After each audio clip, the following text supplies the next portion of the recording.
dos animais. Esse é conhecido que ele liga mais ou menos. O ligação da Praça 10, o ligação que todos os jaguaranis. Tudo que vocês estão vendo aqui, olha, tudo que vocês estão vendo aqui é o ponto desse avesso. Tem pessoas que têm crise de coluna, mas que não tem remédio para a coluna. Olha, eu já falei a vocês, enfim, eu tenho 76 anos de idade. Eu nunca tomei um comprimido,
Bom dia galerinha.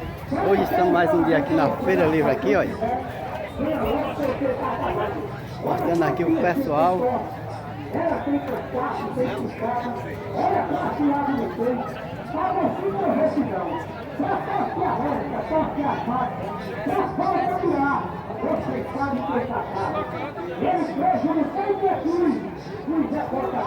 É isso aí, galera. Estamos aqui, ó, mais um vídeo aqui no nosso canal.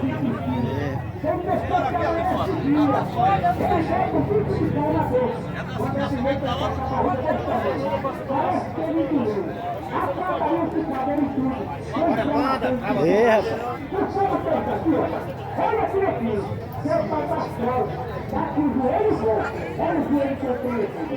É isso aí, ó. Aquela babaquinha chama-se capilar. Você mata a situação. Quando vai na junta com aquela babaquinha, do mesmo jeito que é o nome. Agora, a babaquinha acabou, é a capilar. É aqui, ó. De manhã, meio-dia e meio, antes de comer. Olha aqui, olha, a corrupção, trabalhando dentro do senhor. Tem que ter pessoas que estão no tempo de robôs. A gente não tem mais movimento. Atacar até as drogas. Tem que ir aqui, ficar feita na cadeira. Só pensar no tabuleiro. Tem que andar a pessoa que virar por trás. A gente não faz isso aqui, ó. Eu tenho 66 anos de idade. Nessa já é criador. Nunca foi um comprimido, nunca foi um